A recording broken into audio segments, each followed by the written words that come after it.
All right, good afternoon. I'll give you an injury update here. So Vaughn will not practice, still under PUP, and then Micah will not practice, dealing with a few things there, in particular his back. So with that, I'll turn it over to you with your questions. You said back with Micah? Is that something that's come up recently, Sean, or has it been dealing with it for a while? I guess the last couple of days or so, yeah. Do you anticipate that being a long-term thing or something that could potentially keep him out of the game? We're just taking it one day at a time right now, yeah. Hey, Sean, their defense last year gave you obviously a lot of trouble in those two games, and now they're talking about the historic defense this season. Can you kind of quantify how good their defense really is?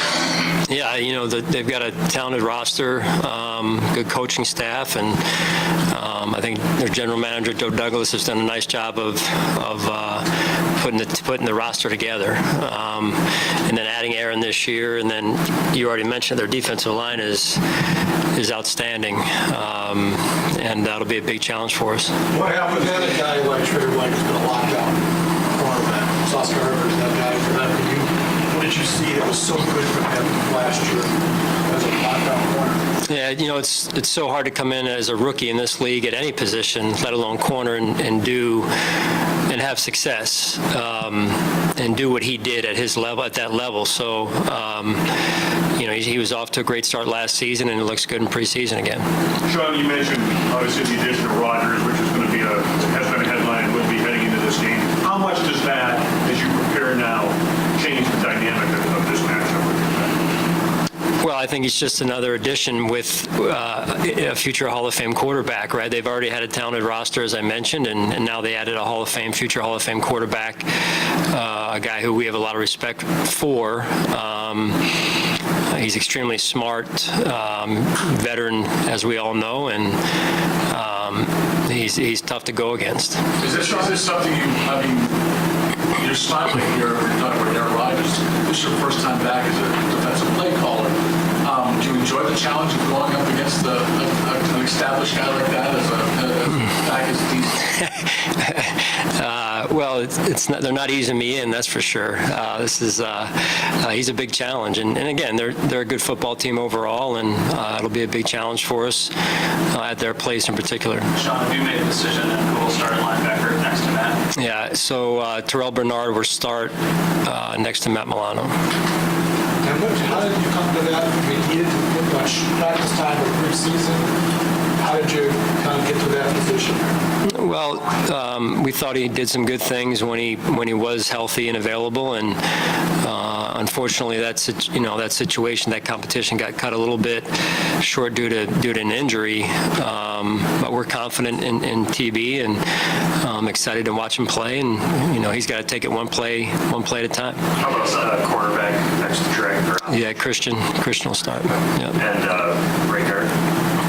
Saibo will start. What did Torrance do during camp to separate himself from Ryan Bates and that Well, I'll start with Ryan. He's a really good football player. There was nothing Ryan didn't do. It was just more of Saibo coming in as a young player and, you know, again, taking it one play at a time and having a workman-like approach to his game early on in spring and then in training camp again, and thought he handled himself well. And but just like Christian, you know, TB and now Saibo, they're all young players that are a little bit inexperienced at this point, but you know, we're confident in them, and you know, let's take it one play at a time. It's not an individual game; it's a team game. What about Christian set him apart to get that starting job for season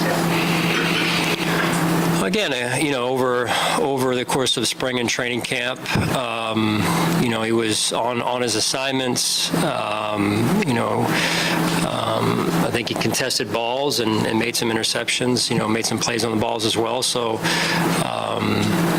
you know, take it one play at a time. Sean, for rookie tight end, there's a lot on the plate, run and pass-wise. How is Kincaid translating more of that to do it on the field so far preseason? Yeah, he's done a nice job. Again, he's come in and he's been in his playbook. He's in early, stays late. A real pro so far. And going back to being find that through the past 5 seasons and the role and the input you had in on offense has benefited you maybe to get that perspective as a head coach, has benefited you in your, going back to DC in that sense? Well, you try and be a student of the game, and sometimes you get an opportunity to go and learn on the other side of the ball. Sometimes you don't. We'll start some of our young coaches on the other side and then switch them over to try and do some of that once in a while, where and when we can. So, when I've gotten an opportunity to do that now in this seat as the head coach, I've enjoyed learning from some really good coaches on the other side of the ball and just trying to be a sponge. Sean, what was the thought process of changing the banners in the field house to putting a Lombardi trophy there with that new slogan? It was just really about us trying to keep our goals in front of ourselves at all times and just taking things one day at a time. Sean, this Jets offense has a new coordinator, new quarterback, but obviously there's plenty of film on both. You've seen the supporting pieces. How well can knowing the individual pieces prepare you for seeing them all together for the first time? On their offense, you said? Yes. Yeah, I mean, it's there's some unknowns because there's not a whole lot on film of Aaron with Coach Hackett, and they've both been around each other, but never in the 2 seats that they currently occupy with the OC and the quarterback. So, it's been a little bit of a challenge for us in terms of trying to find what we should watch and how long we should watch it. So just trying to, be fundamentally sound in what we do and know that we're up for a big challenge. Sean, there were a couple special teams miscues in the preseason. How much can that be attributed? Maybe guys, you're trying to put them in roles to see what they can do. It might not be what they normally do. And how much do you have to kind of clean that up and button up going into the regular season? Right. You never like to see any of those miscues, regardless of who's in there and whether they're making the team or not. But the urgency that has to follow that or really precedes it going forward is what's important. And I've seen that the last couple of days from our special teams coaches and our leaders on special teams. What kind of challenge for Terrell is not having the game experience going into week 1 and calling plays? I know you emphasize the communication part and the leadership part. Like, what confidence do you have in him? He's shown that he can do that without having game experience in the preseason? Well, he's an extremely smart young man. He has good football instincts. The game makes sense to him. He works extremely hard.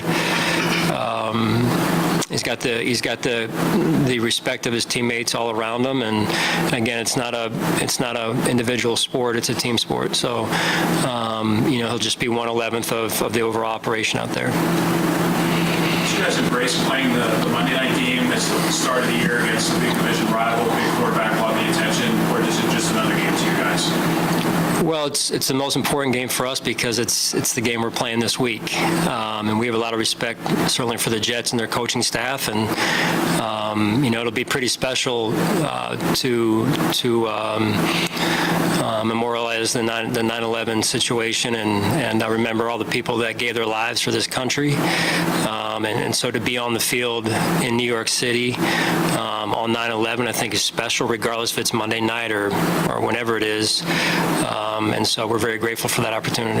Sean, the 9/11 thing obviously sets it apart, but I would ask that question maybe from a different perspective. With all the primetime games that you've played in recent years, with the success that you've had, do you get a sense that your locker room is fully prepared for whatever the environment or that type of thing, based on experience?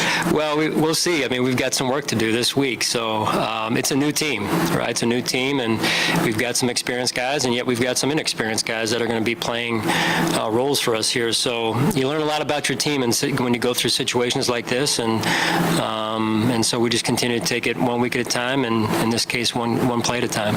Sean, you clearly have very capable backups, in particular at quarterback.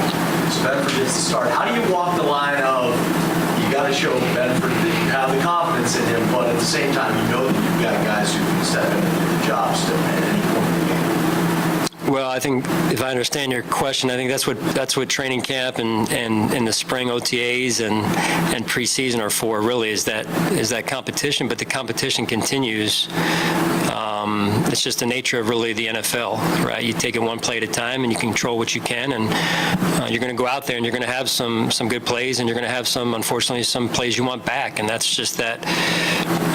When you're young, you're going to have to grow on the run. Do you ever worry about a player looking over his shoulder?